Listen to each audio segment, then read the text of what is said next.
8.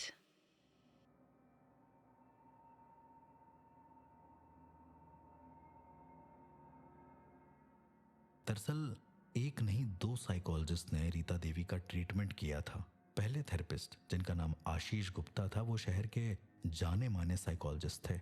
जब वो रीता देवी का थेरेपी सेशन करने आए तो उन्हें दिखा कि रीता देवी में DID है, यानी कि डिसएसोसिएटिव आइडेंटिटी डिसऑर्डर। ये मल्टीपल पर्सनालिटी डिसऑर्डर ही होता है, पर उन्होंने अपने रिसर्च पेपर में ये लिखा हुआ है कि उसकी थेरेपी करने के दौरान कई बार रीता की आंखें लाल हो जाती थी गुस्से में। कई बार कुछ ऐसा दिखता था जो उनकी सोच और समझ के परे होता था। सेशंस के दौरान उन्होंने रीता देवी के मल्टीपल सेशंस लिए और उन सेशन से उनको ये समझ में आया कि रीता देवी एक इमेजिनरी कैरेक्टर को, जो शायद उन्होंने कहीं से इंस्पायर होके या फिर किसी भी चीज से एसोसिएट होकर अपने अंदर बना लिया है, और उसी कैरेक्टर को वो बार बार बोल रही हैं कि अब वो उसके अंदर नहीं उसके बाहर है।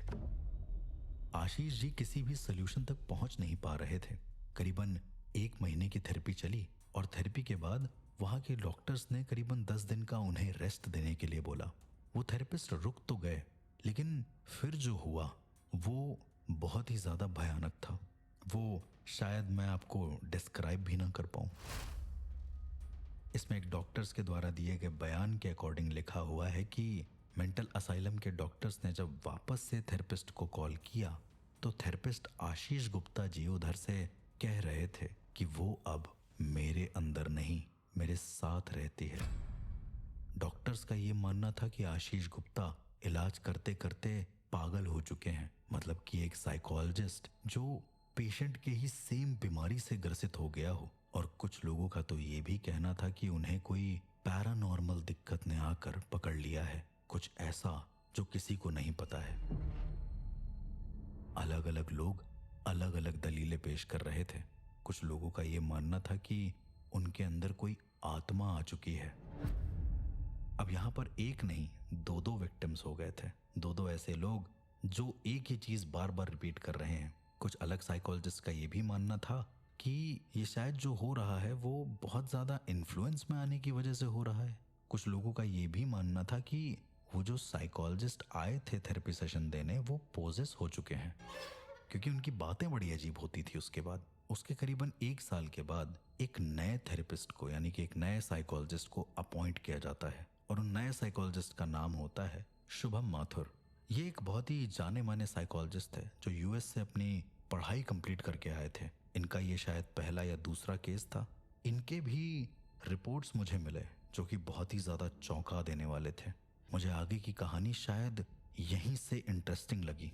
मैंने जब इनके केस को पढ़ा और इनकी केस स्टडी को ठीक से जाना तो शुभम माथुर जी ने सबसे पहला वर्ड यही लिखा था कि कभी कभी हमें डायरेक्ट आरोपी को ना पकड़ के उससे संक्रमित हुए व्यक्तियों को पकड़ना चाहिए। और अगली ही लाइन में, यानी कि अगले ही सेंटेंस में उन्होंने लिखा था कि उन्होंने रीता देवी की थेरेपी ना करके सीधा थेरेपी करी आशीष गुप्ता की, जो कि साइकोलॉजिस्ट है। मैं बहुत बुरी तरीके से चौंक गया कि आखिरकार एक साइकोलॉजिस्ट की थेरेपी करना कितना ज्यादा टफ होता होगा।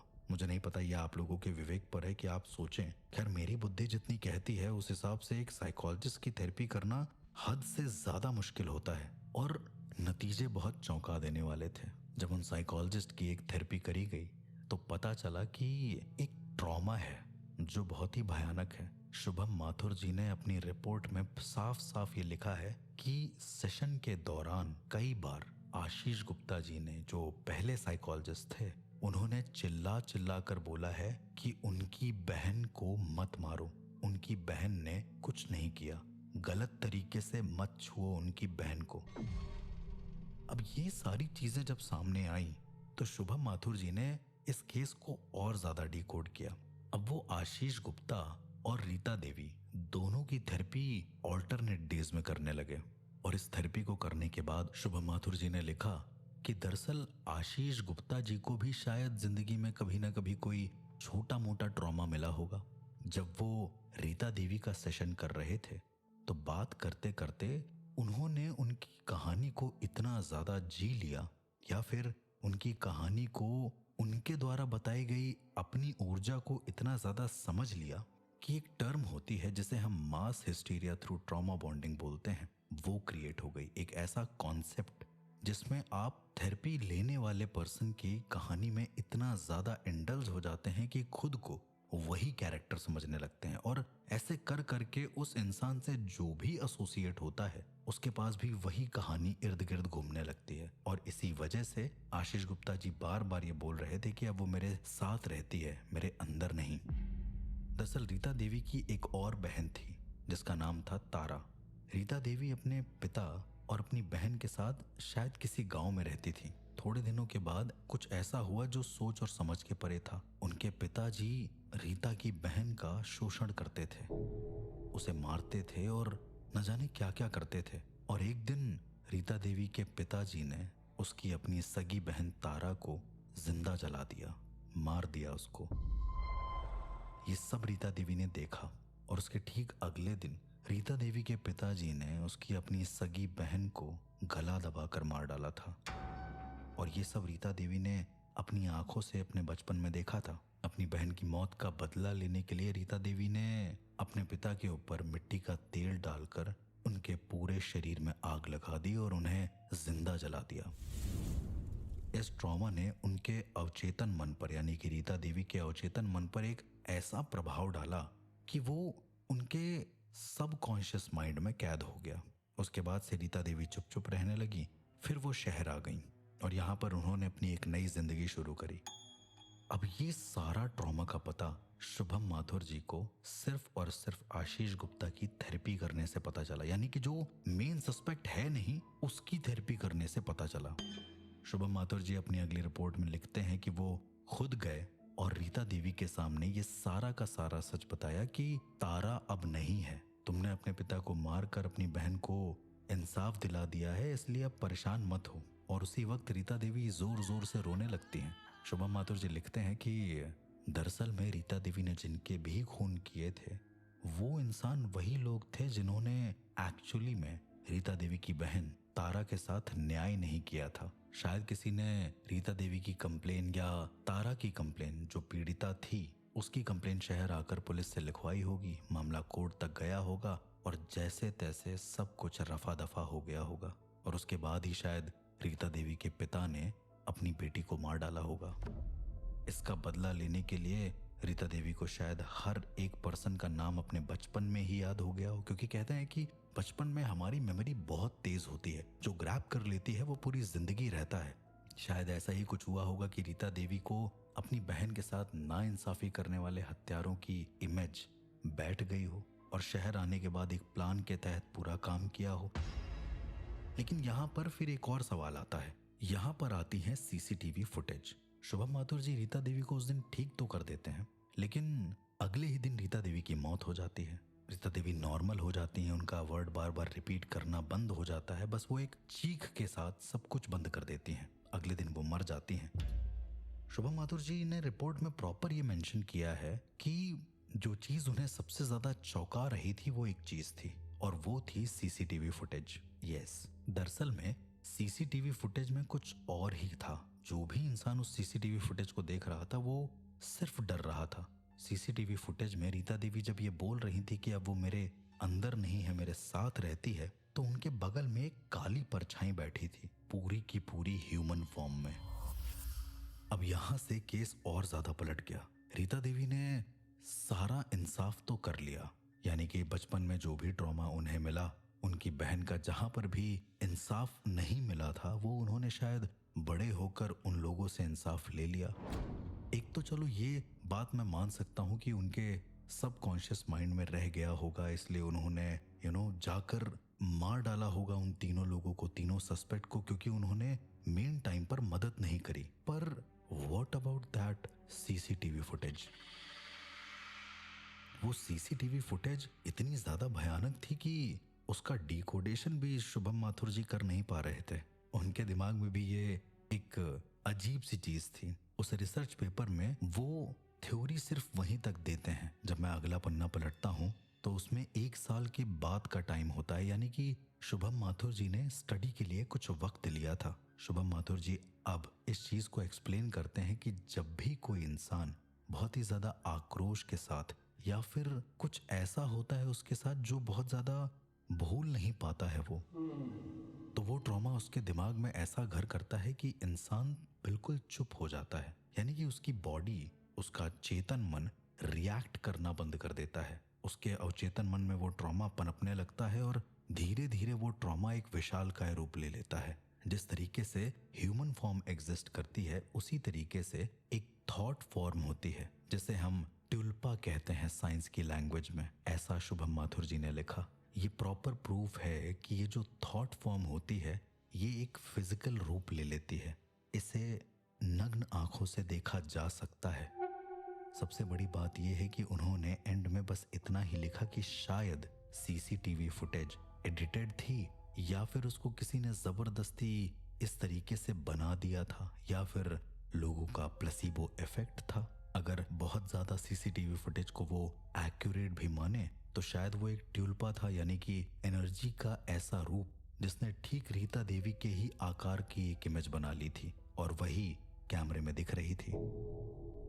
ये तो हो गया साइंटिफिक पर्सपेक्टिव, पर अगर मैं तंत्र के दृष्टिकोण से देखूं तो इसका एक और पर्सपेक्टिव हो सकता है। असल में शास्त्रों के अनुसार तुल्पा एक ऐसी आत्मा होती है जो खुद का ही एक नेगेटिव वर्जन होती है। वो परछाइयों में एग्जिस्ट करती है। अगर किसी ने भी इस वर्ड को मेरे मुंह से सुना होगा तो उसे पता होगा कि तुल्पा मौत की परछाई होती है। वो जिस भी इंसान के पीछे लग जाती है उसका सब कुछ खत्म कर देती है। तो अगर मैं तुल्पा के हिसाब से देखूं, जिस हिसाब से शुभम माथुर जी ने हंसते हुए उस रिपोर्ट में मेंशन किया, उस हिसाब से अगर वो तुल्पा है तो तुल्पा इंसान को कहीं का नहीं छोड़ती। वो अपने भी इंसानों को मरवा देती है। तो शायद रीता देवी ने अपने ही बाप को जो जलाकर मारा था वो तुल्पा के इन्फ्लुएंस में आकर मारा हो, या फिर जो उन 3 लोगों की हत्याएं उसने करी हो वो तुल्पा के इन्फ्लुएंस में आकर करी हो और धीरे धीरे तुल्पा ने हर एक इंसान को जकड़ना शुरू कर दिया हो जिससे भी रीता देवी मिलती थी। और यही हुआ शायद उस पहले साइकोलॉजिस्ट के साथ कि उसकी आत्मा को किसी तरीके से तुल्पा ने पकड़ लिया और उसे वही बोलने पर मजबूर कर दिया जो उसे लगता था। मुझे ऐसा नहीं लगता कि तारा की आत्मा शायद रीता देवी के आसपास होगी, क्योंकि तारा की आत्मा का इतने लंबे समय तक किसी के अंदर रहना ये पॉसिबल नहीं है तांत्रिक दृष्टिकोण के हिसाब से। तो हाँ, अगर तुल्पा की बात है तो ये तुल्पा हो सकता है।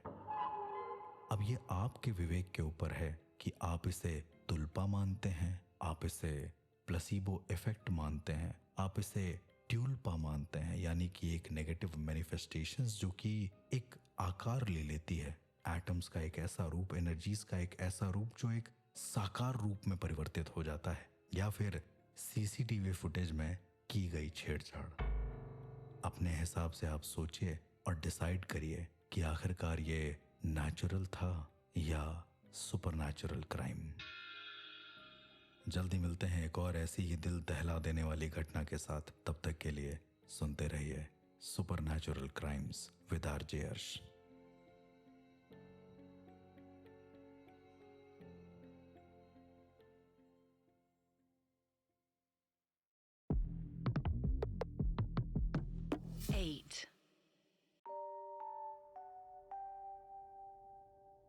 कहते हैं एक आर्टिस्ट की अपनी एक पहचान होती है।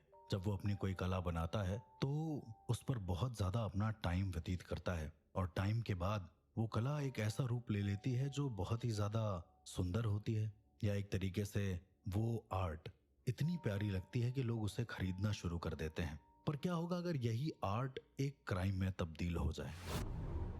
एक ऐसा क्राइम जो सिर्फ अपनी संतुष्टि के लिए लोगों के साथ किया जाए ताकि उनकी संरचना पूरी हो सके। हमारा आज का ऑडियो लॉग भी कुछ इसी घटना पर बेस है। चलिए पहले इस ऑडियो लॉग को सुनते हैं और फिर इस घटनाक्रम को, इस कहानी को अच्छे से डिकोड करते हैं कि आखिरकार इस क्राइम के पीछे वजह क्या थी। Case number 9। एक ऐसा केस जिसने ब्रुटैलिटी की सीमा ही पार कर दी थी। एक लेडी आर्टिस्ट विधि अग्रवाल जो कि पेशे से पेंटिंग और स्कल्पटिंग करती थी, उसने 4 बहुत ही भयानक घटनाओं को अंजाम दिया। उसने 4 अलग-अलग लोगों को डिफरेंट तरीके से अपनी बातों में फंसाकर पहले तो उन्हें मारा, फिर उनकी बॉडी के स्पेसिफिक पार्ट्स को निकालकर उन्हें रेजिन से कवर करके अपने पास एक बॉक्स में, जो कि कथित तौर पर आत्माओं का बॉक्स था, उसमें रख लिया। विपरीत पक्ष के लॉयर का ये कहना है कि ये केस एक मानसिक बीमारी स्किज़ोफ्रेनिया का केस है। इसे जबरदस्ती एक अपराध बताया जा रहा है। इस केस के कोर्ट रूम में 2 से ज्यादा ट्रायल्स हुए, क्योंकि हर बार केस एक नया मोड़ ले रहा था, और एंड में जो हुआ वो मेरे लिए आज भी एक बुरा सपना है। जब एक कलाकार इस हद तक चला जाए तो इसे एक बुरा सपना ही माना जाता है। जहां तक मेरा मानना है कि अगर कोई इंसान इस तरीके का अपराध कमिट करता है तो वो बहुत ही ज्यादा भयानक होता है। पहले मैं इस अपराधी यानी कि विधि अग्रवाल, जो कि एक बहुत अच्छी स्कल्पटर आर्टिस्ट थी और एक पेंटर थी, पहले मैं इसके बारे में थोड़ी सी एक बार रिसर्च आपको बताना चाहूंगा। दरअसल ये बहुत अच्छी आर्टिस्ट थी, साथ ही साथ ये रेजन आर्ट में भी बहुत ज्यादा माहिर थी। कई बार लोगों को ऐसा लगता था कि इसके पेंटिंग करने के बाद जब ये रेजन आर्ट कर देती है उसके ऊपर, तो वो मूर्तियां सजीव हो जाती हैं। और कई सारे जगह पर इसने एग्जीबिशन में भी अपनी जब मूर्तियों को या फिर अपने पेंटिंग्स को लोगों के सामने प्रदर्शित किया, तो लोगों को ऐसा लगा कि वो एक्चुअली कोई मूर्ति नहीं, वो एक ओरिजिनल चीज है, यानी कि एक ओरिजिनल इंसान। इस रिसर्च में एक और चीज थी।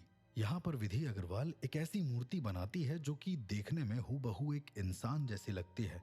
उसे वो एक रेजिन आर्ट में ढालकर एग्जीबिशन में पेश करती है।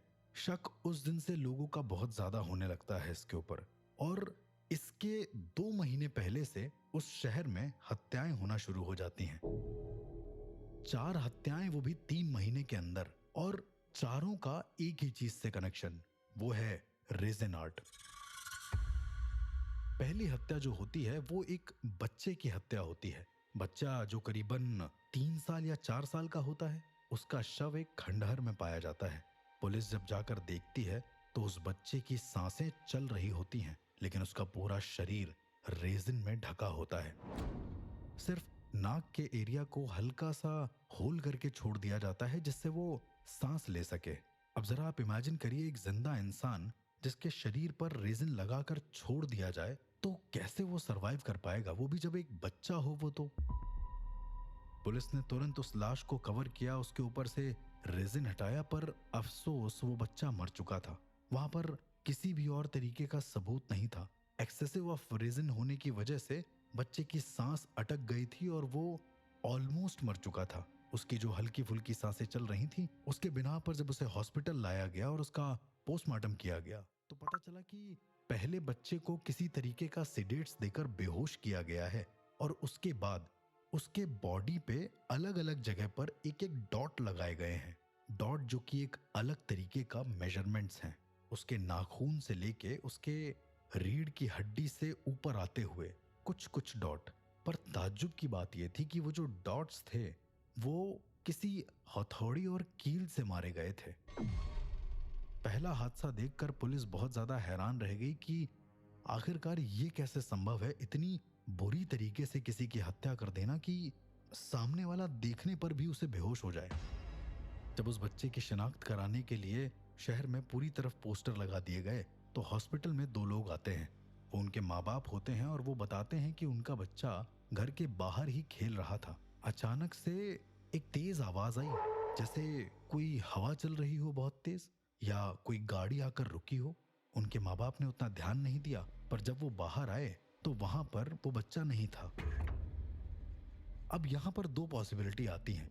क्या बच्चे को कोई किडनैप कराकर ले गया, या फिर किसी ने पहले बच्चे को गाड़ी से टक्कर मारी, बच्चा बेहोश हुआ, फिर उसे लेकर गया। पर पोस्टमार्टम रिपोर्ट में बच्चे के शरीर पर और कहीं कोई निशान थे नहीं, तो यही पॉसिबिलिटी लग रही थी कि शायद गाड़ी से कोई आया होगा और उस बच्चे को उठाकर ले गया होगा।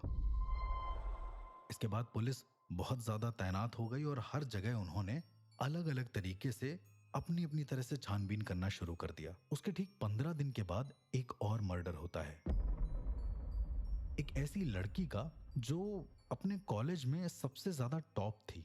उस शहर का जाना माना कॉलेज जिसे हर कोई जानता था, और वो लड़की जो कि एक टॉपर थी, उसका भी चेहरा हर कोई जानता था। तो आखिरकार इतने ज्यादा नून फेस वाली लड़की अचानक से कैसे गायब हो गई? 15 दिन बाद उनके माँ बाप ने रिपोर्ट लिखवाई और पुलिस ने खोजबीन करना शुरू कर दिया। एक अजीब बात यह थी कि उस लड़की की लाश उसके ही घर में मिली।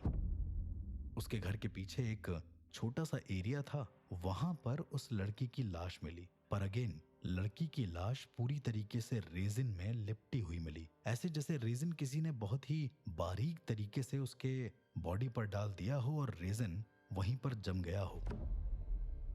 जब रेजिन हटाकर उस लड़की की बॉडी का पोस्टमार्टम किया जाता है तो ये पता चलता है कि पहले लड़की को बहुत सी प्रताड़नाएं दी गईं, उसको बहुत ज्यादा मारा गया, उसकी मसल्स में हाइपरटेंशन के बहुत सारे सिम्टम्स मिले और उसे उसके बाद बुरी तरीके से मार दिया गया।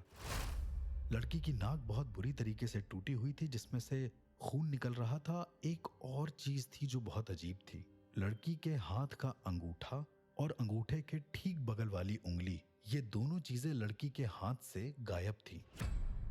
पुलिस बहुत ज्यादा हैरान रह गई कि शरीर के अंगों का कटना और उसके बाद रेजिन में मिलना। जब पुलिस ने वापस से अपने पिछले सुराग, यानी कि वो बच्चा जिसको रेजिन से पूरा ढक कर मार दिया गया था, जब उससे पोस्टमार्टम रिपोर्ट को मिलाया गया तो सेम वैसे ही जैसे इस लड़की की हाथ की उंगली और अंगूठा गायब था, ठीक उसी तरीके से उस बच्चे की आंखें गायब थीं।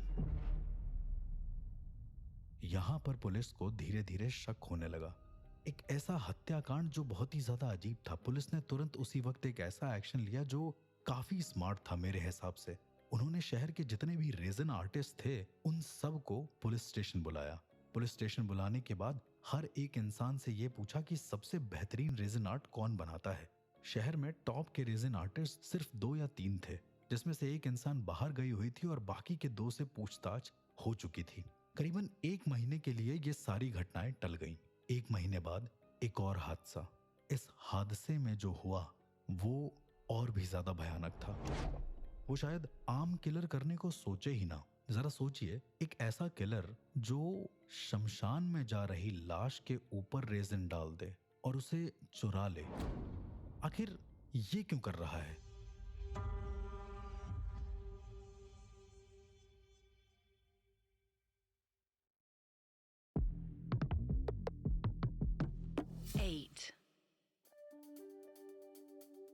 शमशान घाट से बहुत ही ज्यादा भयानक तरीके से 2 लाशें गायब हुई और लाश को गायब करने का पैटर्न बड़ा ही अजीब था। किसी के घर से 2 अलग अलग लाशें एक ट्रक में रखकर जा रही थी शायद शमशान घाट की ओर। उसी बीच एक हादसा होता है रोड पर। लोग उतर कर देखते हैं। जब वो वापस चढ़ते हैं अपने ट्रक में तो वो देखते हैं कि लाश के साथ जो 2-3 लोग थे उनको क्लोरोफॉर्म देकर बेहोश कर दिया गया है और वहां पर लाश नहीं है। ऐसा ही सेम हादसा सेम शहर के किसी और जगह पर हुआ।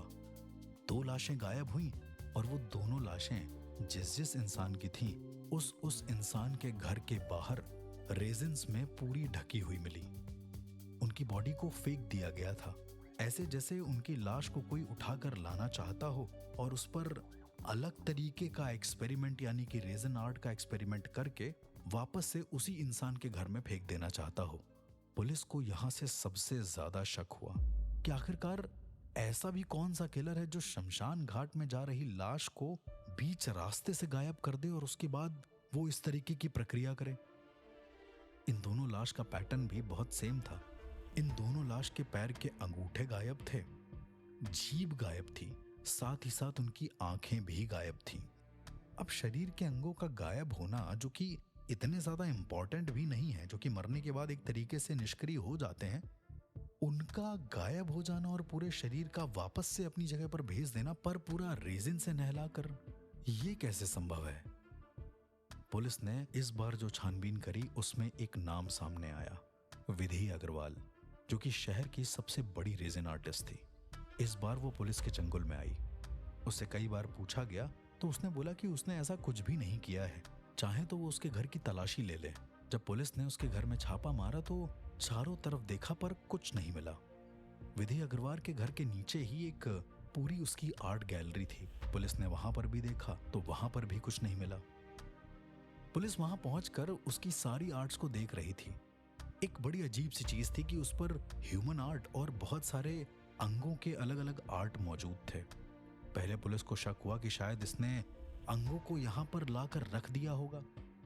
पुलिस ने उसकी कई सारी कलाकृतियों को तोड़ दिया और अंदर देखा तो वो अंग नहीं था, वो उसने एक क्ले से एक अजीब तरीके का फॉर्मेट बनाया था जो बहुत ही ज्यादा रियल लग रहा था देखने में। पुलिस कई सारी रेजिन आर्ट को तोड़ती और उसमें से कुछ नहीं मिलता। विधि अग्रवाल ने तुरंत उन पुलिस कर्मियों को ये बोल दिया कि बिना किसी वारंट या फिर बिना किसी सबूत के वो उनके घर में इस तरीके की तोड़फोड़ कर रहे हैं, वो भी उसकी कला के साथ, तो ये तो बहुत ही ज्यादा गलत है। उसने पुलिस को वहां से जाने के लिए बोल दिया। पुलिस वहां से चली भी गई। विधि अग्रवाल की लगभग आधे से ज्यादा आर्ट पूरी तरीके से खराब हो चुकी थी। पुलिस को अभी भी ये शक था कि जो भी हो रहा है वो विधि अग्रवाल ने ही किया है, चाहे कुछ भी हो जाए। पर अब एक और भयानक घटना हुई। एक दिन सुबह विधि अग्रवाल अपने घर के बाहर बैठी हुई मिली, पर उसके आधे हाथ में रेजिन लगा हुआ था और रेजिन उसके हाथ पर जम चुका था। वो जोर जोर से चिल्ला रही थी कि उसका हाथ कहीं खराब ना हो जाए या फिर उसके हाथ में कोई दिक्कत ना आ जाए। कई लोगों ने उसकी आके मदद करी, वो हॉस्पिटल तक भी लेकर गए उसको। वहां पर पूछताछ करने पर विधि अग्रवाल ने एक नया ट्विस्ट खोला। वो बताती है कि उसके पति ने उसके हाथ पे ये सब किया हुआ है। उसका पति एक रात बस केवल यूं ही उसे छोड़कर भाग गया था और वो अब लौट आया है। वही शायद रेजिन की सारी हत्याएं कर रहा है और शायद रेजिन किलर जो है वो वही है। ये मामला अब और भी ज्यादा अजीब होने लगा था, तो इस मामले की पूरी जांच पुलिस ने एक स्पेशल सेल को दे दी। वो स्पेशल सेल्स में कई सारे अच्छे ऑफिसर्स थे जो लोगों के बीच अंडर कवर रहते थे। पता भी नहीं चलता था कि वो लोग कौन हैं। उन्हीं ऑफिसर्स में से एक ऑफिसर मिस्टर आरव त्रिपाठी, जो कि एक आर्टिस्ट भी थे, वो इस केस को पूरी तरीके से समझ चुके थे शायद। उन्होंने विधि अग्रवाल को अप्रोच करना शुरू किया और धीरे धीरे विधि अग्रवाल और आरव जी की बात होना शुरू हुई। आरव जी जानते थे कि उन्हें करना क्या है एक्चुअली में, तो उन्होंने विधि अग्रवाल से और ज्यादा तालमेल बढ़ाना शुरू कर दिया। धीरे धीरे विधि अग्रवाल बताने लगी कि जो भी वो रेजिन आर्ट बनाती हैं वो अपने आप जिंदा हो जाती हैं। और इसका उदाहरण देखने के लिए एक दिन विधि अग्रवाल ने आरव जी को अपने घर इनवाइट किया। अब चूंकि विधि अग्रवाल एक मैरिड वुमेन थी और उनके पति गायब थे, बट स्टिल आरव जी उसके घर में जाते हैं with a mic and a small hidden camera on his T-shirt, जिससे ये पता चल सके कि एक्चुअली में ये जो बोल रही है या फिर ये जो कर रही है वो किस हद तक झूठ है या फिर सच है। पर वहां जाकर एक शॉकिंग चीज दिखती है और वो बहुत ज्यादा भयानक होती है। आरव जी जब वहां पर पहुंचते हैं तो कई देर की बात के बाद विधि अग्रवाल आरव जी को अपने बेसमेंट में ले जाती है जहां पर उसने अपनी आर्ट रखी हुई थी। तो वो अपनी एक बहुत ही फेमस आर्ट दिखाती है जो एक ह्यूमन स्ट्रक्चर होता है, एक इंसान जो कि एक रेजिन आर्ट के अंदर कैद है। उसकी थीम ही यही होती है। जब आरव जी इसका एक्सप्लेनेशन पूछते हैं तो विधि अग्रवाल का तर्क था कि क्यों ना इंसान को जीते जी मोक्ष दे दिया जाए। अगर वो दुनिया से कट जाए तो एक तरीके से उसे मोक्ष ही तो प्राप्त होगा, ऐसा उनका कहना था। आरव जी को थोड़ा सा शक होता है कि तभी वो देखते हैं कि आसपास की कुछ रेजिन आर्ट जो हैं वो हद से ज्यादा सजीव थी। वो वहां से एक रेजिन आर्ट को उठाकर अपने पास रख लेते हैं और धीरे से उसे वापस पुलिस स्टेशन ले आते हैं। पुलिस स्टेशन आने के बाद जब उसकी पूरी तरीके से शिनाख्त होती है तो पता चलता है कि जो रेजिन आर्ट आरव जी उठाकर लेके आए हैं वो एक असली आर्ट है। अगर मैं कह रहा हूं कि असली आर्ट है, इसका मतलब ये है कि जो आर्ट आई है वो कोई आर्ट नहीं है। दरअसल उसमें एक आंख की आर्ट थी, यानी कि एक आंख को बहुत अलग अलग तरीके से डिजाइन किया गया था। इस तरीके से 12 आंख बनी हुई थी। जब रेजिन को पिघलाया गया और ठीक तरीके से उसका निरीक्षण किया गया तो पता चला कि वो आंखें असली थीं और वो आंखें शायद किसी विक्टिम की तो जरूर होंगी, फॉर श्योर। वहां से पुलिस और ज्यादा तैनात हो जाती है और उसके बाद विधि अग्रवाल को उन सब के कत्ल के जुर्म में गिरफ्तार कर लेती है। हालांकि अभी भी ये चीज प्रूफ नहीं है कि विधि अग्रवाल ने मारा है या नहीं, पर आंखें मिल जाती हैं। अब चूंकि रेजिन से इतने दिन तक ढके रहने पर आंख की अपनी एक छाप होती है, शायद वो खत्म हो जाती है, इसलिए जितने भी फॉरेंसिक साइंटिस्ट थे वो उसको डिटेक्ट नहीं कर पाते हैं कि जो आंखें हैं वो एक्चुअली में किस इंसान की हैं। पर इतना पता चलता है कि वो आंखें सजीव हैं। पुलिस अब विधि अग्रवाल से पूछताछ करती है और विधि अग्रवाल अपने पास पहले से ही अपना एक लॉयर रखती है। वो कहती है कि जो भी बात करनी है उसके लॉयर से करो।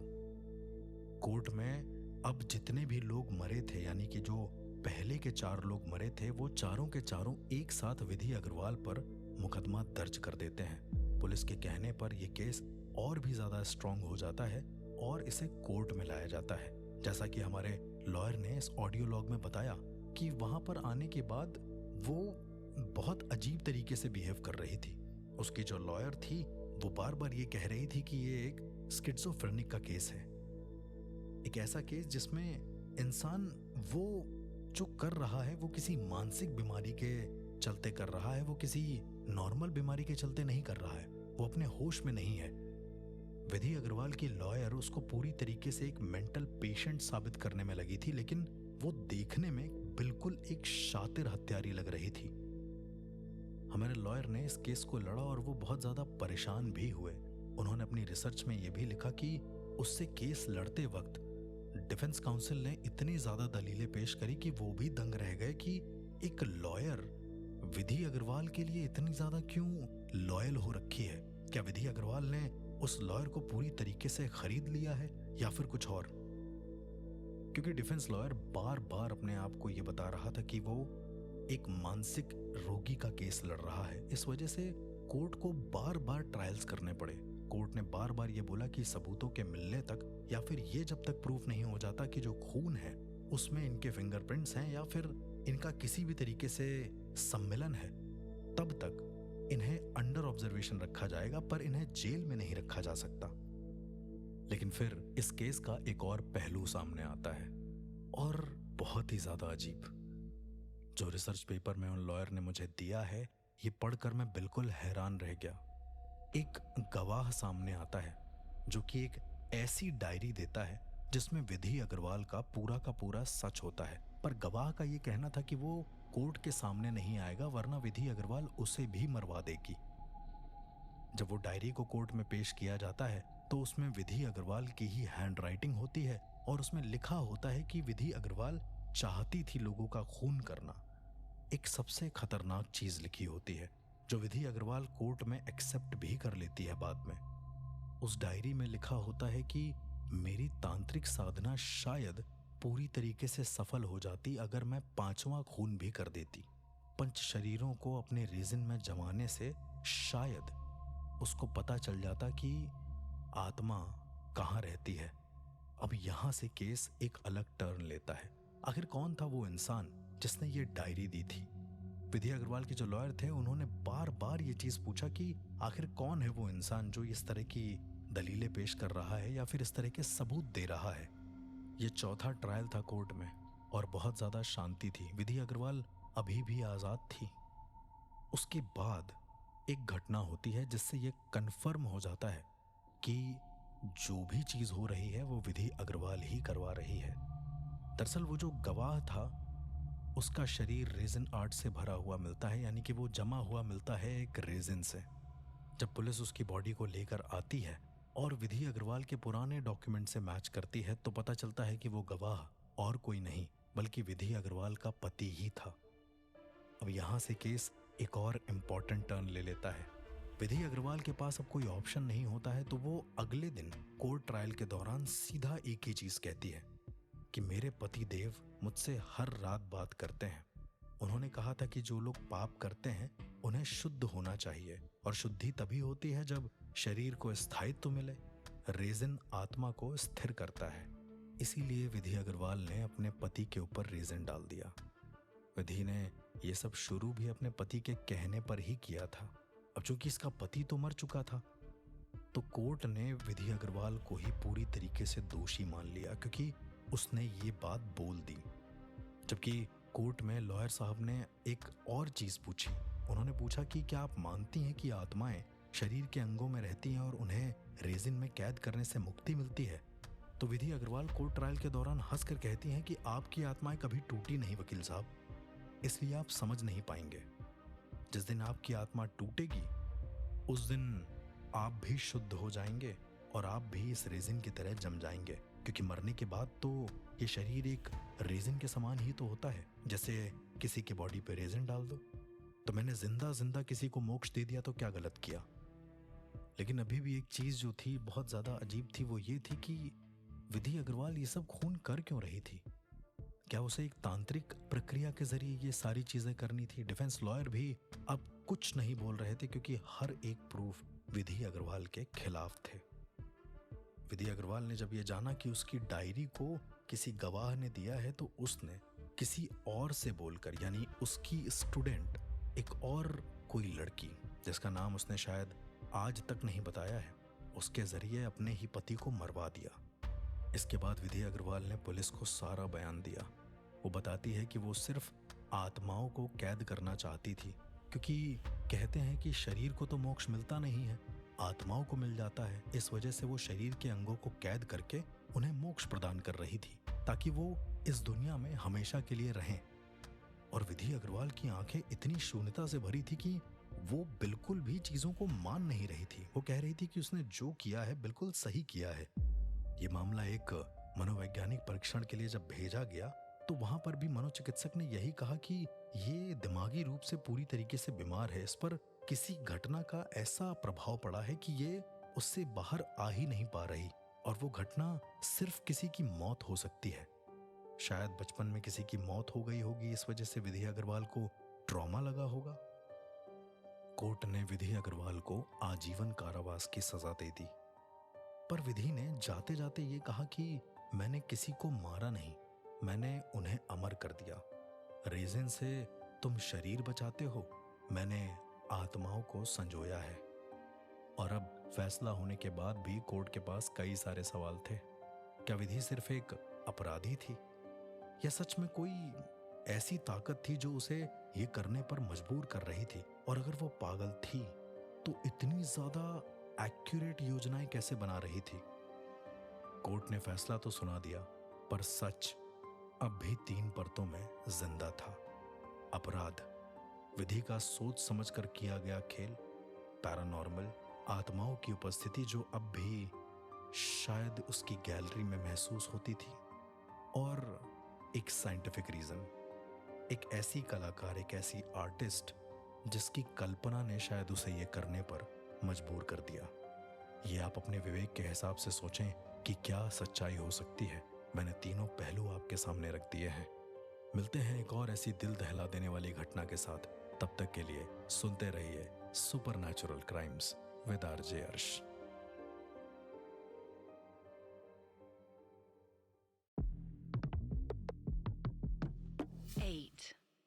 कहते हैं कभी कभी सच इतना ज्यादा अजीब होता है कि वो कल्पना को भी थोड़े दिन के लिए या थोड़े समय के लिए ढक देता है। कई बार कुछ ऐसे केसेस भी मैंने सुने हैं टीवी या फिर न्यूज़पेपर पे, जो दिखते तो बड़े ही काल्पनिक हैं, पर उनके पीछे का जो सच होता है वो बहुत ही ज्यादा भयानक होता है। इतना भयानक कि आम इंसान उसे सोचने पर मजबूर हो जाए कि वाकई में ऐसा कोई कर सकता है या फिर नहीं। एक क्रिमिनल किस हद तक सोच सकता है कि वो पुलिस को एक तरीके से बहला दे कि उसने क्राइम नहीं किया है।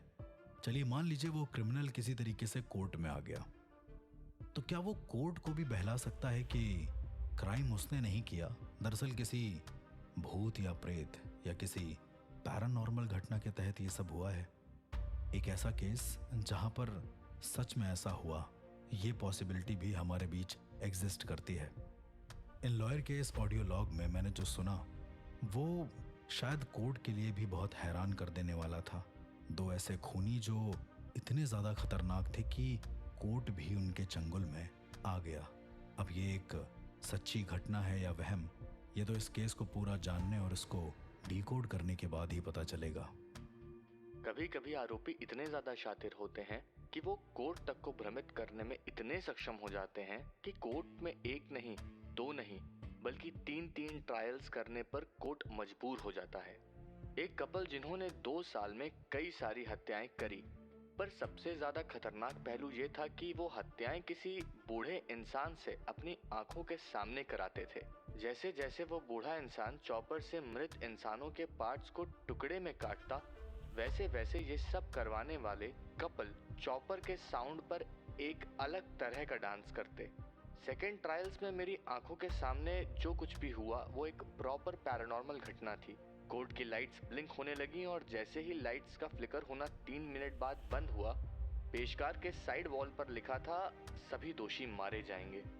कोर्ट ने उन दोनों को दोषी मानकर सजा सुना दी, पर एक और याचिका डिफेंस की तरफ से थोड़े दिनों में आई जब उनका साइकोलॉजिकल टेस्ट हुआ। आगे ये केस को मैंने अपने एक दोस्त को हैंडओवर कर दिया due to some emergency of mind, और उसके बाद जो भी खुलासे हुए वो सच में मेरी इमेजिनेशन के परे थे। जैसा कि आपने इस ऑडियो लॉग में सुना, कितना ज्यादा अजीब होता है जब कोई ऐसा केस सामने आता है जहां पर खूनी ये बता रहे हैं कि उनसे खून जबरदस्ती करवाया गया है। कोर्ट में कई बार अलग अलग दलीलें पेश हुई और कई बार डिफेंस लॉयर जीत जाते थे। At the end defence lawyer ने ये बोल ही दिया कि ये सब जो भी हो रहा है ये कोई आत्मा करवा रही है, इस बात की पुष्टि जरूर होनी चाहिए। और थोड़ी देर के बाद पूरे कोर्ट रूम की लाइटें अपने आप ब्लिंक करने लगती हैं। हमारे ये जो लॉयर थे ये भी इस बात से पूरी तरीके से हैरान थे कि आखिरकार ये संभव कैसे है। ये मैं आपको इस केस का एक पहलू बता रहा हूँ, यानी कि तब का सीन जब इनका दूसरा ट्रायल था कोर्ट में। इनके टोटल 3 ट्रायल्स हुए और तीसरे ट्रायल्स में इनको पता चल गया कि ये लोग कौन हैं, क्या सच में इनके ऊपर सुपरनैचुरल घटना थी या नहीं। कोर्ट में अचानक से सारी चीजें ब्लिंक करने लगती हैं दूसरे ट्रायल्स के दौरान, और जैसे ही लाइट पूरी बंद होकर वापस से चालू होती है तो कोर्ट में जिधर साइड लोग बैठे होते हैं वहां की साइड राइट दीवार पर यह लिखा हुआ था कि हम अभी बाकी हैं, जिनको सजा मिली उनको मिलनी चाहिए, और वो खून से लिखा होता है। जैसा कि इन लॉयर ने बताया कि एक कपल थे जो ये सारा काम करते थे। पहली बात तो इस खून के नृत्य में आखिरकार ऐसी कौन सी काल्पनिक मनोस्थिति शामिल थी जो शायद ये हमें बताना नहीं चाह रहे थे। इसके पहलू को समझते हैं। ये दोनों अपनी आम सी जिंदगी व्यतीत कर रहे थे, लेकिन फिर अचानक से कुछ ऐसा होता है जो बहुत ज्यादा अजीब होता है। ये लोग शहर से दूर बने एक वर्कशॉप पर अपना शायद रेस्टोरेंट खोलना चाहते थे या कुछ तो काम करना चाहते थे, तो उन्होंने उसे किराए पर ले लिया। उनके साथ उनका नौकर हरी भी काम पर रहने लगा। थोड़े दिनों के बाद जैसा कि सामने आया है कि लाशें बरामद होने लगी, बड़े ही अलग अलग तरीके से। कुछ लाशें जो पुलिस को मिली वो उस वर्कशॉप से करीबन 5 किलोमीटर की दूरी पर थी, क्योंकि उससे ज्यादा दूरी पर कोई आम संसाधन शायद जा ना पाए। वो जंगलों का एरिया था जिधर उन्होंने वर्कशॉप ले रखी थी, तो जितनी भी लाशें मिलती थी वो मोस्टली वहां से 5 किलोमीटर अंदर की ओर मिलती थी। पुलिस को यह शक हुआ कि 5 किलोमीटर अंदर का दायरा सिर्फ एक ही वर्कशॉप की ओर इशारा करता है, जो कि इन 2 खूनियों की तरफ था, यानी कि आरव और प्रिया। ये बाय द वे उस समय तक खूनी सिद्ध नहीं हुए थे। पुलिस को केवल लाशें मिल रही थी जिनकी शिनाख्त उनके फैमिली वालों से करवाई जा रही थी, और लाशों में बड़ी ही एक अजीब सी चीज थी। उनके शरीर के कुछ कुछ अंग कटे तो मिलते थे, लेकिन ऐसा नहीं है कि वो अंग कहीं और जाकर रखे हों। लेट सपोज अगर कोई पहली बॉडी मिली इनको और उसका हाथ कटा है, तो उसका हाथ कट कर उसी के शरीर के ऊपर रखा है, खून उसके शरीर से निकल रहा है और वो शरीर बहुत दूर शहर से कहीं पे पड़ा हुआ है। पुलिस को इसी तरह की लाशें मिलती थी। एक और सबसे इंटरेस्टिंग चीज, हर लाश के ऊपर जो भी कटा हुआ अंग होता था, उस अंग पर लिखा होता था कि तुम दोषी हो, तुम्हें सजा मिलनी चाहिए। पुलिस को करीबन 2 साल लग गए इस मर्डर के बारे में ये पता लगाने को कि वो 5 किलोमीटर अंदर की रेडियस में जहां पर एक वर्कशॉप है, ये सारे खून वहीं पर हो रहे हैं। उससे पहले पुलिस हर जगह देख चुकी थी, पर शहर में कहीं पर भी कोई ऐसा ट्रेस मिला नहीं था। जब हर एक शरीर के पैटर्न को समझा गया तो ये पता चला कि वो जितने भी बॉडी मिल रही हैं वो सब के सब या तो कोई खूनी है, या शायद उसे हैरेसमेंट की वजह से जेल में रखा गया है, या फिर उसने बहुत बड़ी फिरौती की मांग करी और उसने किसी को मार दिया तो वो जेल में कुछ दिन तक बंद रहा और बाहर आ गया। सिर्फ ऐसे ही लोगों के मर्डर्स हो रहे थे और इतने ब्रूटली कि कुछ कहने को नहीं।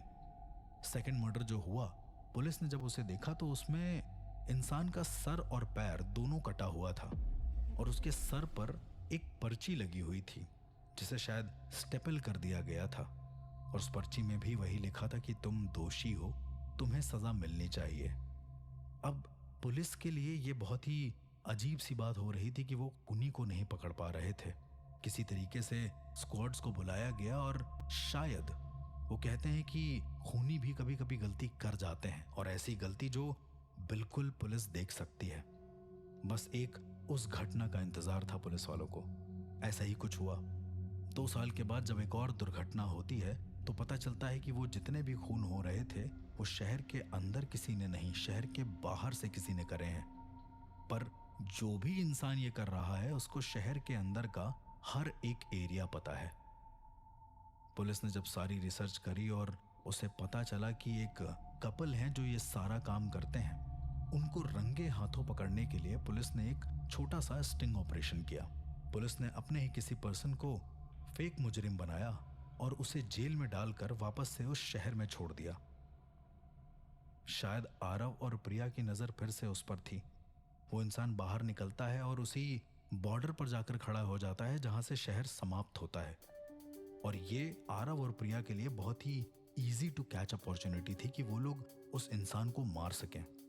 होता यही है, पुलिस की नजर तो पूरी उस इंसान पर होती है, पर देखते ही देखते थोड़ी देर में जैसे ही वो इंसान आगे बढ़ता है उसके गले पर एक तेज गति से आता हुआ डार्ट लग जाता है।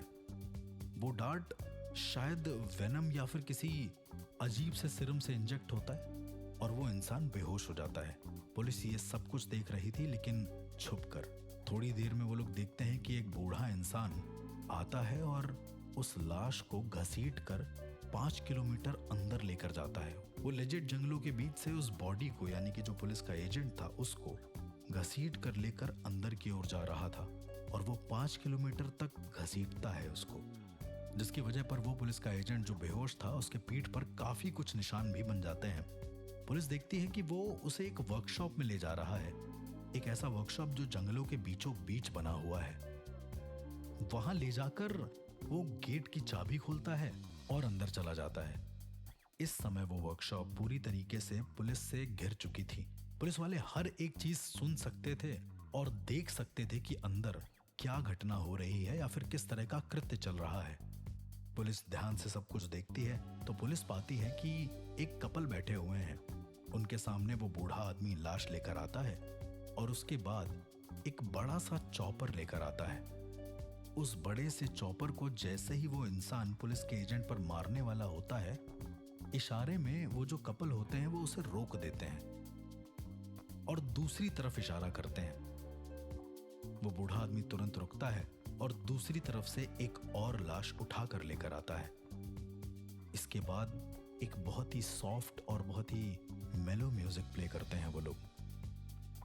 वो बूढ़ा आदमी चॉपर को उठा के सबसे पहले उस लाए गए दूसरे इंसान का हाथ काटता है और जैसे ही वो हाथ काटता है, एक बहुत ही फेमस डांस स्टाइल होती है जिसे हम फ्लेमिंको कहते हैं। ये दोनों कपल उसी तरीके से पहला पोज लेते हैं, एक हाथ ऊपर, एक हाथ 35 डिग्री पर बेंड।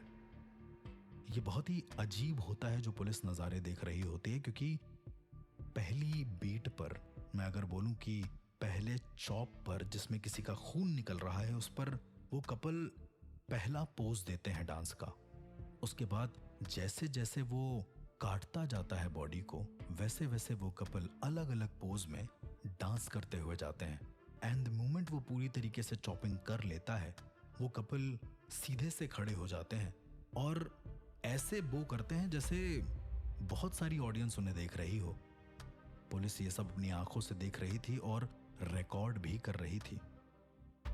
सबसे ज्यादा अजीब ये था कि पुलिस का एजेंट जो बंधा हुआ था वो अभी भी अंदर था।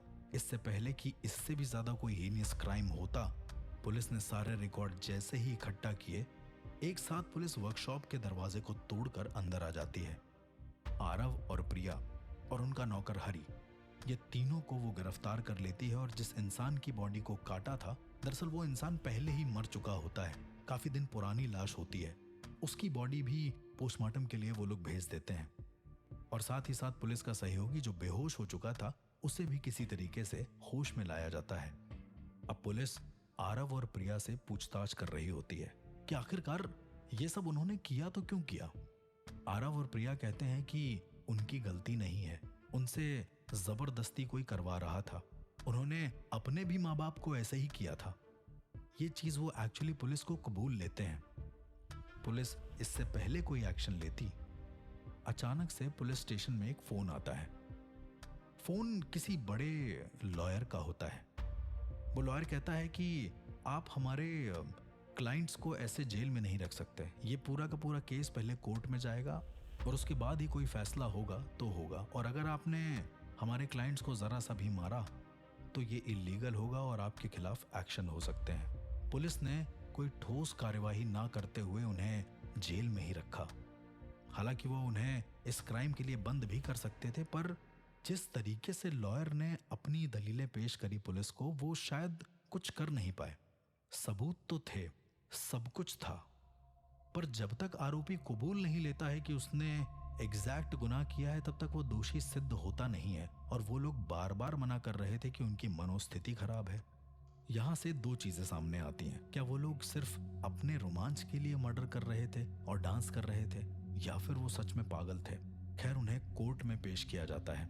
जैसा कि आपने सुना, हमारे लॉयर ने जब इस केस को करा तो वो डिफेंस काउंसिल से बहुत सारी पूछताछ कर रहे थे। उन्होंने पूछा कि अगर ये मर्डर नहीं है तो फिर इसे क्या बोलेंगे, एक साइकोपैथिक किलिंग। पर डिफेंस लॉयर का बार बार ये कहना है कि उनकी मनोस्थिति बिल्कुल भी ठीक नहीं है, उन्हें तुरंत का तुरंत अभी जेल से हटाकर किसी साइकोलॉजिस्ट को दिखाना चाहिए।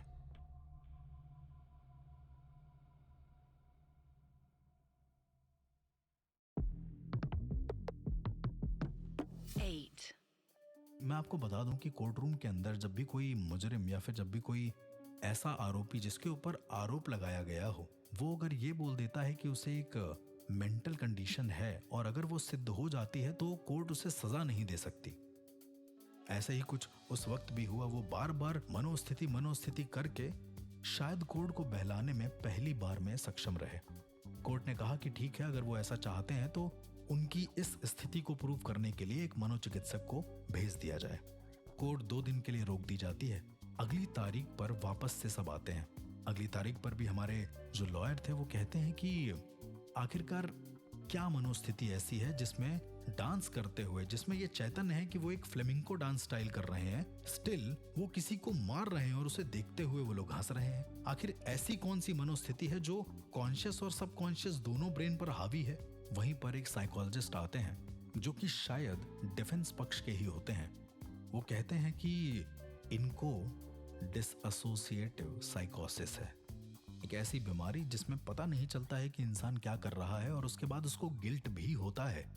जब कोर्ट ने पूछा कि आपको इन सब चीजों का गिल्ट है, तो पता नहीं क्यों 2 तारीख में सब कुछ बदल गया।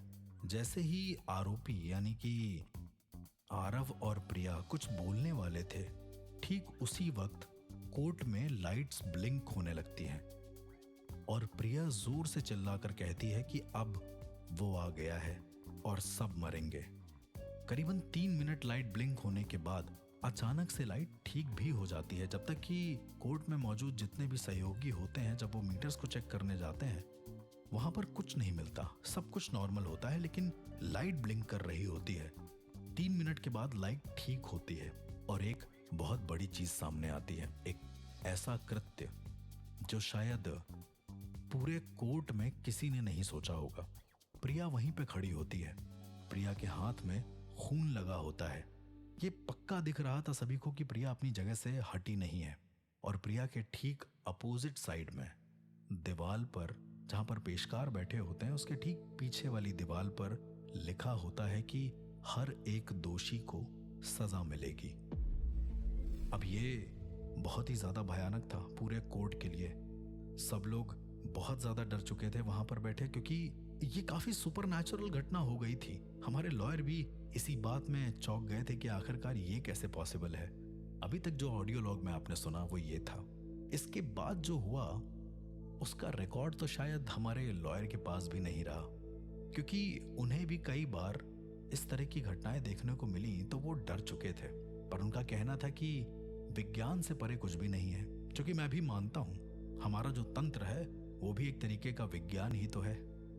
खैर, उसके बाद कोर्ट पूरी तरीके से उन दोनों को दोषी करार देती है और कहती है कि इसकी पूरी जांच की जाए कि इस कोर्ट में कैसे ये खून का रंग आ गया। उन दोनों को आजीवन कारावास की सजा होती है। दोषी तो ठहरा दिए जाते हैं वो लोग, लेकिन अभी भी कुछ ऐसा होता है इस केस में जो अधूरा है। कोई बता तो नहीं पाया ना कि आखिरकार हो क्या रहा था इस केस में। उन्हें जेल में रखा जाता है और फिर केसेस आगे बढ़ने लगते हैं, लेकिन जेल में अलग अलग घटनाएं होना शुरू होती हैं। जेल के एक जो मेन अधीक्षक थे वो लॉयर को बताते हैं कि जेल में हर रात लाइट्स अपने आप फ्लिकर होने लगती थी उनके आने के बाद से, और कहीं कहीं पर दीवार पर लिखा होता था कि दोषियों को सजा मिलेगी। अब इसे आप एक कोइंसिडेंस मान लीजिए या फिर एक पैरानॉर्मल घटना, मुझे नहीं पता, लेकिन उन दोनों के जाने के बाद से जितने भी आरोपी जो कि काफी संगीन जुर्म में अंदर किए गए थे वो धीरे धीरे एक एक करके अपने ही केबिन में मरने लगे। ये कैसे संभव हो सकता है? उनकी मौत भी बड़े अजीब तरीके से होती थी। लेट सपोज अगर कोई इंसान मर्डर करके आया है तो वो अपने ही केबिन में मरा हुआ तो मिलता था, लेकिन उसके केबिन में अंदर जाने पर उसकी दीवार पर खून से ये लिखा होता था कि मैं ही खूनी हूं, मुझे सजा मिल चुकी है, और वो मर जाता था। तो क्या कोई इससे प्रभावित हो गया है? क्योंकि जेल में सारे लोग आपस में बैठते थे, मिलते थे, पर इन दोनों की बात से कोई अपराधी प्रभावित हो गया हो और उसने खुद को ही मार लिया हो, ये कैसे संभव है? धीरे धीरे करके जब जेल अधीक्षक को बार बार ये चीजें और ये घटनाएं सामने आने लगी तो उन्होंने फिर से हमारे लॉयर को संपर्क किया और ये केस और ज्यादा पेचीदा होता चला गया। हमारे लॉयर ने अपने रिसर्च पेपर में ये भी लिखा है कि कई बार तो ऐसा होता था कि आरव और प्रिया अंदर बैठकर हंस रहे होते थे जेल में, और पूरी की पूरी जेल के लोग जोर जोर से रो रहे होते थे। ऐसे चिल्ला रहे होते थे जैसे किसी ने उनको बहुत मारा हो। आरव करीबन 1-2 महीने के बाद एक चीज बार बार चिल्लाने लगा। वो कहने लगा कि वो आ रहे हैं, कटे हुए हाथ रात को मुझे छूते हैं, मुझे मारते हैं, उनमें पूरा खून लगा होता है, और वो इस चीज को बार बार रिपीट कर रहा होता है। और प्रिया, वो जब भी जेल से बाहर निकलती तो अपने हाथों को धोती रहती। वो कहती कि उनका खून नहीं जाता, वो सब देख सकती है। उसके चेहरे पर मुस्कुराहट है, जैसे वो कह रहे हैं कि और भी लाओ, और भी लोगों को उन्हें मारना है। पूरे के पूरे जेल प्रशासन ने इसे एक हेलुसिनेशन माना, क्योंकि शायद उन लोगों ने कभी जेल देखा नहीं है, इस वजह से बहुत ही अजीब तरीके से वो रिएक्ट कर रहे हैं। उन्हें जब मानसिक विशेषज्ञों के पास भेजा गया तो उनके ब्रेन स्कैन, EEG और माइंड मैपिंग टेस्ट किए गए। उसमें भी कोई ऐसा असामान्य परिणाम तो नहीं निकला, लेकिन सब कुछ बड़ा अजीब चल रहा था। इनकी साइकोलॉजिस्ट डॉक्टर श्रद्धा मेहरा वो बताती हैं कि ये लोग जब उनके पास काउंसलिंग के लिए आए थे तो बड़ी अजीब सी चीज थी। ये लोगों को म्यूजिक सुनना बहुत पसंद था, एकदम विपरीत करते थे। जब म्यूजिक बजता था तो ये अपने आप को रोक नहीं पाते थे नाचने से, चाहे ये जहां कहीं पर भी हो, चाहे ये एक साइकोलॉजी सेशन के दौरान हो या फिर वो एक जेल के दौरान हो। डॉक्टर मेहरा की रिपोर्ट में भी उन्होंने लिखा कि जब उन्होंने प्रिया से यह सवाल किया कि तुम नाचती क्यों थी उन कटे हुए अंगों की आवाज पर, तो प्रिया बोलती थी कि क्योंकि वो कहते थे हम अधूरी आत्माएं हैं, पूरा करो, न्याय दो, हम बस माध्यम थे। जवाब अभी भी नहीं मिलता है तो एक बार फिर से श्रद्धा मेहरा उनसे पूछती हैं, तो दोनों एक साथ एक ही स्वर में जवाब देते हैं कि मृत्यु को तो सेलिब्रेट करना चाहिए ना, तो हम सेलिब्रेट करते हैं। शरीर के हर एक अंग के कटने के साथ हम नाचते हैं, हमारा दिल खुश होता है, क्योंकि दरअसल में इंसान की लाइफ तो घटती है ना, हर एक जन्मदिन के दौरान वो कम होती जाती है, तो फिर ऐसा रोना क्यों? वो तो ब्रह्म की ओर जा रहा है, वो तो मोक्ष की ओर जा रहा है। उन साइकोलॉजिस्ट ने ये सारी चीजें लिखी थी। उनको ये यकीन हो गया था कि ये कपल इतना ज्यादा प्रभावशाली है कि लोग खुद ब खुद भ्रमित हो जाते हैं इनके साथ में रहकर। वो सोचने पर मजबूर हो जाते हैं कि इनके साथ कुछ हो रहा है या फिर ये एक पैरानॉर्मल घटना है। अब आती है अंतिम पेशी की बारी। कोर्ट एक बार फिर से इस केस को खोलती है, लेकिन इस बार वो लॉयर नहीं थे, इस बार एक दूसरे लॉयर थे। उन लॉयर को शायद अकस्मात कहीं पर जाना पड़ता है अपने माँ के तबीयत खराब होने की वजह से, तो ये केस उन्हीं के एक सहयोगी लड़ते हैं। इस बार बहुत ही अलग है। इस बार एक नई याचिका कोर्ट में जारी की जाती है जो कि डिफेंस लॉयर ही करता है। वो कहता है कि क्या आरव और प्रिया की हरकतें सिर्फ मानसिक विकृति थी या फिर वो किसी आत्मा के प्रभाव में थे। अब ये बड़ी ही अजीब सी याचिका थी, पर फिर भी कोर्ट इसे सुनती है। डॉक्टर मेहरा ये कोर्ट में गवाही देती हैं कि इनमें कोई मानसिक बीमारी तो नहीं पाई जाती है जो इन्हें ऐसे कृत्य करने के लिए बाध्य करे, परंतु इनकी चेतना में कुछ ऐसा है जो विज्ञान से परे है। अब कोर्ट भी ये चीज सुनकर दंग रह जाती है कि आखिरकार ये कैसे हो गया। हमारे जो नए लॉयर नियुक्त होते हैं वो भी बताते हैं कि क्या आत्माओं को अब कटघरे में खड़े होने की इजाजत है। वो कई सारी दलीलें पेश करते हैं। फिर एक और नया ट्विस्ट सामने आता है। हमारे जो नए लॉयर थे उन्होंने शायद इस केस की बहुत ज्यादा डिटेल रिसर्च कर ली थी। कई नई चीजें समझ में आती हैं कि जो खून से लिखा था कि सभी दोषी मारे जाएंगे, वो इंसानी खून से नहीं बल्कि एक केमिकल पेंट से लिखा हुआ था जो कि खून की तरह ही दिख रहा था।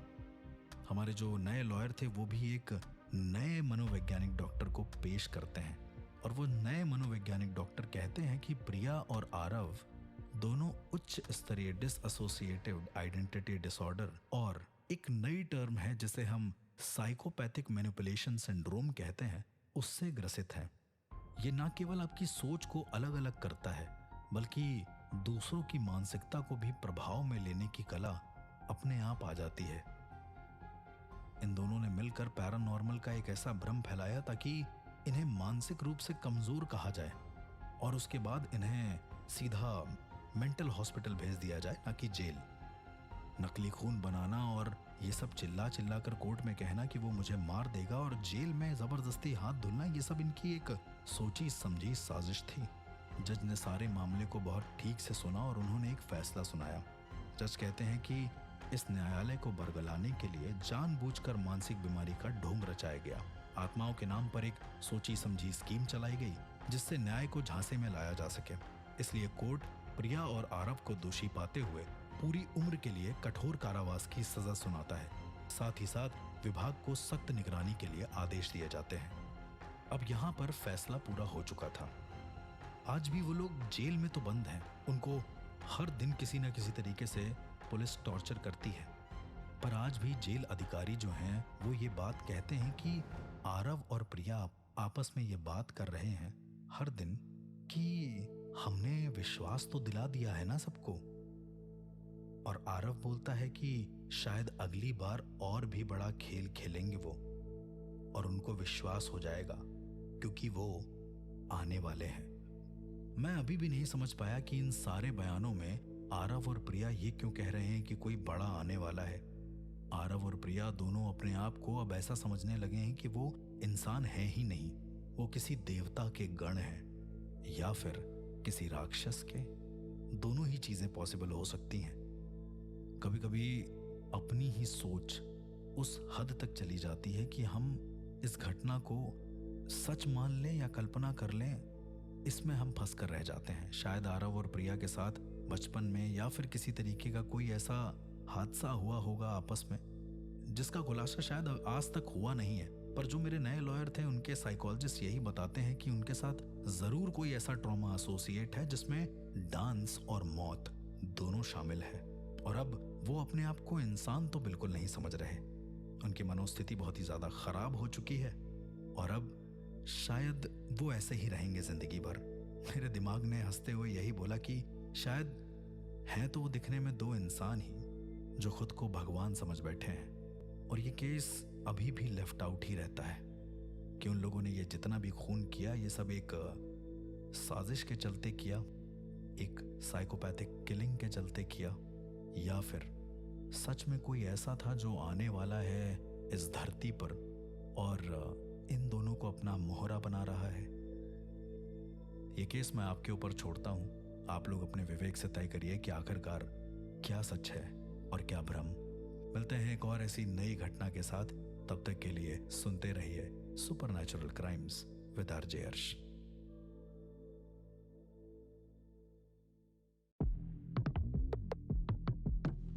8. कहते हैं कभी कभी किसी इंसान की छवि इतनी ज्यादा बन जाती है कि फिर पता नहीं चलता कि वो एक देवता है या फिर कोई राक्षस। I mean, उसने अपने जीवन में कोई पुण्य किया है या फिर पाप, ये निर्धारण कर पाना फिर इन्फ्लुएंस में आए हुए लोगों से बहुत कम हो पाता है। आज का जो ऑडियो लॉग है वो कुछ ऐसा ही है जिस इंसान ने तंत्र का सहारा लिया। तंत्र अक्सर लोग बुरा मानते हैं। जितना मैंने तंत्र विद्या को जाना है और उसको समझा है, वो एक लॉजिकल साइंस है एक तरीके का, अगर उसे ठीक तरीके से प्रयोग किया जाए। पर क्या होगा अगर वही तंत्र क्रिया का उपयोग या फिर उसी तंत्र क्रिया को करने वाला कोई साधक इतना ज्यादा प्रबल हो जाए कि वो लोगों की हत्याएं करने पर मजबूर हो जाए? आखिर ये किस तरीके का षड्यंत्र है उनका, या फिर एक ऐसी मनोस्थिति जो उन्हें बार बार ये मानने पर मजबूर कर देती है कि उनसे बड़ा कोई नहीं होता? चलिए सुनते हैं इस ऑडियो लॉग को और डिकोड करते हैं इस केस को, जहां पर एक तांत्रिक बहुत ज्यादा बड़ा बन चुका था, शायद कानून से भी बड़ा। Case number 109, science versus paranormal crime. क्या लोगों की आस्था किसी इंसान को इतना बड़ा बना सकती है कि 3 खून करने के बाद भी वो कोर्ट के सामने बिना कोई दलील पेश किए वहां से निकल जाए? विजय दुबे, एक तांत्रिक जो खुद को काली मां का साधक बताता था, उस पर आरोप था कि उसने 3 लड़कियों की बहुत बुरी तरह से हत्या करके उन्हें शहर के अलग अलग कोनों में फिकवा दिया था, वो भी उस निशान को उनके शरीर में गोद कर, जो निशान या जो साइन उनके अपने मठ यानी इंस्टीट्यूट का था। डिफेंस पक्ष का साफ कहना था कि कोई उन्हें बदनाम करने की कोशिश कर रहा है, जबकि विजय दुबे कोर्ट के अंदर सिर्फ अपनी तांत्रिक शक्तियों का प्रभाव ना मानने के लिए या फिर उनकी इज्जत ना करने के लिए उन्हें खुद माता ने सजा दी है। पहले मैं विजय दुबे के बारे में आपको बता देता हूँ। ये एक बहुत बड़े तांत्रिक माने जाते थे शहर के कुछ बड़े बड़े पॉलिटिशियन भी इनके पास आया करते थे। की बात है करीब सन 2007 की। उस वक्त काफ़ी ज़्यादा अजीब माहौल हो रखा था अंधविश्वास को लेकर, क्योंकि उसी वक्त मुझे अच्छे से याद है कि निशी डाक के केस कोलकाता में बहुत ज़्यादा आने लगे। निशी डाक एक ऐसा जादू का प्रयोग होता है जिसमें रात को आपके दरवाजे पर कोई खटखटाता है और 3 बार में अगर आपने उस बीच में उसका नाम ले दिया या फिर उसे कोई जवाब दे दिया तो आपका शरीर गायब हो जाएगा आउट ऑफ नोवेयर। खैर, मैं इस केस पर आता हूँ तो उसी वक्त ये बाबा सामने आते हैं और ये खुद को बताते हैं कि किसी भी तरीके का निषेधा, किसी भी तरीके की कोई भी काली क्रिया अगर होती है तो ये बाबा उसे हटाने का संपूर्ण दावा रखते हैं। अब यहाँ पर सबसे ज़्यादा जो अजीब था वो था पहली लड़की का मर्डर बहुत ही अजीब से सरकमस्टेंसेस में हुआ था। पहले शिकार का नाम नीलिमा था। पता नहीं कैसे पर उसे अचानक से नींद में डरावने सपने आने लगे। उसने अपनी माँ को भी बताया। कई सारी चीज़ें ऐसी होती हैं जब हम बेवजह नेगलेक्ट करते हैं या फिर उसे बेवजह हाइटन करने की कोशिश करते हैं तो कहीं ना कहीं हमारे दिमाग पर वो चीज़ें हावी हो जाती हैं। उदाहरण के तौर पर नीलिमा के साथ जैसा हुआ, तो उसे अपने घर में बेवजह कोई काला साया दिखता था और धीरे धीरे करके उनकी माँ को भी वही दिखने लगा। उनके घर वाले सारे बाबाओं के पास गए, लेकिन एक बाबा यानी कि ये जो विजय दुबे थे, इन्होंने किसी तरीके से वो चीज़ें बंद कर दी। मतलब इसके पीछे का कोई लॉजिक तो नहीं समझ में आता था, लेकिन आगे जैसे जैसे मैंने रिसर्च पेपर को पढ़ा मुझे समझ में आया कि ये सब कर कैसे ले रहा था। वो तंत्र का सहारा लेकर काली माँ के सामने अलग अलग तरीके के अनुष्ठान कर रहा था। जब पहली शिकार नीलिमा उनके पास गई अपने परिवार के साथ, तो विजय दुबे ने नीलिमा के परिवार को यह इंस्ट्रक्ट किया कि जब भी वो सोएं तो बेड पर ना सोएं, जमीन पर सोएं, वो भी पेट के बल सोएं, पीठ के बल ना सोएं। ऐसा वो टोटल 8 दिन तक करें। लेकिन उनकी लड़की को उनके साथ नहीं सोना है, उनकी लड़की को अलग सोना है। यानी कि नीलिमा को उन्होंने बताया कि वो अपने दोनों साइड में यानी कि राइट और लेफ्ट दोनों साइड में एक एक हल्दी की गांठ रखकर सोए और ऐसा करने से वो पूरी तरीके से ठीक हो जाएगी। 10 दिन बीतते हैं। 10 दिन के बाद नीलिमा का परिवार वापस से ये बाबा के पास जाता है और इस बार कुछ और हो रहा होता है। नीलिमा कहती है कि अब वो साया उसे दिख तो नहीं रहा, लेकिन अब उसे लग रहा है कि कोई उसे टच कर रहा है, कोई उसे छू रहा है। तो बाबा ने कहा कि इस पर एक बहुत बड़ा मशानी पिशाच लगा हुआ है। मशानी पिशाच क्या होता है वो भी मैं आपको बताऊंगा, पर पहले मैं आपको इसकी एक पूरी साजिश बता देना चाहता हूं कि आखिरकार ये बाबा ने किस तरीके से नीलिमा को अपने चंगुल में फंसाया, जो कि मुझे लगता है। बाबा ने नीलिमा के परिवार से बोला कि नीलिमा को एक रात बाबा के पास ही रुकना पड़ेगा। पहले तो वो लोग नहीं माने, पर चीजें जब बहुत ज्यादा हैवी मात्रा में हो गईं, क्योंकि इस पेपर में यह भी लिखा हुआ है कि पहले नीलिमा के परिवार वाले बाबा के थोड़ा सा खिलाफ थे, फिर वो धीरे धीरे उनसे इतना ज्यादा इन्फ्लुएंस हुए कि हर एक बात उनकी मानने लगे। अब एक रात नीलिमा को बाबा के मठ में छोड़ दिया जाता है, जहां पर बाबा लोगों को अलग अलग तरीके की विद्या सिखाते थे। ऐसा लोगों का मानना है कि जो भी वहां जाता था वो अपने परिवार से बेवजह विरक्त हो जाता था। नीलिमा को बाबा ने एक अलग कोठरी में रखा और वहां पर धूप बत्ती वगैरह जलाई और छोटी सी काली माता की मूर्ति थी। धीरे धीरे करके बाबा उनसे बातें करने लगा और रात भर अजीब अजीब तरीके के मंत्रोच्चारण और विभिन्न तरीके की बातचीत के बाद सुबह करीबन 10 बजे के आसपास जब नीलिमा का परिवार बाबा के पास आता है तो बाबा साफ मना कर देते हैं कि नीलिमा वहां पर आई भी है। वो कहते हैं कि अगली सुबह नीलिमा घर के लिए निकल चुकी है। पुलिस को उसी वक्त नीलिमा का शव शहर के करीबन 15-20 किलोमीटर दूर बाहर साइड में मिलता है। नीलिमा का शव बहुत ही बुरी तरीके से उधड़ा हुआ होता है, ऐसे जैसे किसी ने प्रॉपर उसे खरोंच दिया हो। उसकी स्किन को पूरी तरीके से इतना ज्यादा कुरेद दिया हो कि अब कोई उसकी बड़ी पहचान होती है। ये बाबा विजय दुबे पॉलिटिशियंस के साथ उठते बैठते थे। तो जैसे ही ये पुलिस स्टेशन जाते हैं उसके करीबन आधे घंटे के बाद पुलिस वालों को फोन आ जाता है और पुलिस को उन्हें छोड़ना पड़ता है क्योंकि कोई सबूत नहीं होते। बाबा जाते जाते पुलिस से ये कहते हैं कि पुलिस वालों ने जो भी किया है बहुत गलत किया है और इससे उनके परिवार पर इफेक्ट पड़ने वाला है, ऐसा उनका मानना है। पुलिस वाले इस बात को अनदेखा करते हैं, पर कुछ ही दिन के बाद जिन पुलिस वालों ने बाबा को पकड़ा होता है उनके घर में अजीब अजीब सी दिक्कतें होना शुरू हो जाती हैं।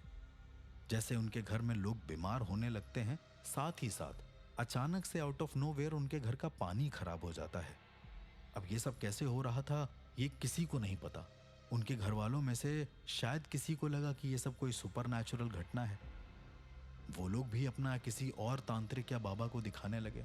इस तरीके से इस पूरे केस में सिर्फ ऐसे एंगल सामने आ रहे थे जो कोई खास सबूत की ओर इशारा कर नहीं रहे थे। लेकिन फिर होती है एक दूसरी लड़की की मौत। लड़की का नाम होता है रेशमा और वो पेशे से एक पत्रकार होती है। वो बाबा पर एक बड़ी डॉक्यूमेंट्री फिल्म बनाना चाहती थी, तो वो 2 महीने तक बाबा के मठ में ही रहती है। ऐसा लोग कहते हैं कि वो अपनी स्वेच्छा से वहां पर आई थी और उसने पुलिस को ये बता भी दिया था कि वो बाबा से किसी भी तरीके का बैर नहीं रखती, बस केवल कुछ क्वेश्चंस पूछने हैं ताकि वो अपनी फिल्म को पूरी तरीके से बना पाए। धीरे धीरे बाबा फिर से उनसे बात करते हैं और फिर से उनका वही प्रोसीजर शुरू हो जाता है कि धूप बत्ती वगैरह जलाते हैं और एक कमरे में लेकर जाते हैं रेशमा को। कुछ बातचीत होती है और सुबह वो होता है जो फिर से किसी ने सोचा नहीं होता। रेशमा की लाश शहर से दूर एक कुएं में मिलती है। रेशमा की आंखें खुली होती हैं और गले में महाकाली रक्षा कवच। महाकाली रक्षा कवच बेसिकली महाकाली और महाविद्याओं का सम्मिश्रण होता है। इसे इसलिए पहना जाता है ताकि आपके ग्रह बहुत ज्यादा अशांत ना हो। पर यह कवच रेशमा ने क्यों पहना वो मुझे अभी तक नहीं समझ में आया। पुलिस पूरी तरीके से छानबीन करती है और जब उनको पता चलता है कि ये भी बाबा के यहाँ रुकी थी तो बाबा साफ मुकर जाते हैं और वो कहते हैं कि इन्होंने तो बस डॉक्यूमेंट्री मेरे ऊपर बनाई है, कई सारे वीडियो को शूट किया है और ये निकल गई थी और एक्चुअली मेरे रेशमा के वीडियोस में कुछ ऐसा मिलता नहीं है। पुलिस जब रेशमा का पिछला रिकॉर्ड चेक करती है जहां पर उसकी फैमिली होती है तो उन्हें पता चलता है कि रेशमा एक्यूट डिप्रेशन की मरीज थी। शायद उसने ये सब डिप्रेशन में आके कर दिया हो कि उसकी कहानी चलेगी या नहीं चलेगी। रेशमा की आखिरी वीडियो में रेशमा शायद उसके मठ के बाहर थी और वो ये कह रही थी कि वो मेरे जहन में घुस गया है। अब मैं नहीं रही। इतना कह के वीडियो कट हो जाता है। इस वीडियो का भी कोई औचित्य नहीं बनता पुलिस की नजर में, क्योंकि अभी तक ये नहीं समझ में आ रहा था कि ये जितने भी खून हो रहे हैं ये बाबा ने करे हैं या बाबा किसी से करवा रहे हैं। पुलिस फिर से बाबा के पास जब पूछताछ पे जाती है तो बाबा उन्हें सीरियस धमकी देते हैं कि बिना किसी सबूत या गवाह के वो ना आए पुलिस तो ज्यादा बेहतर है। लेकिन सबसे बड़ा ट्विस्ट तब आता है इस पूरी कहानी में जब पायल की एंट्री होती है, तीसरी लड़की जिसकी मौत हो चुकी थी।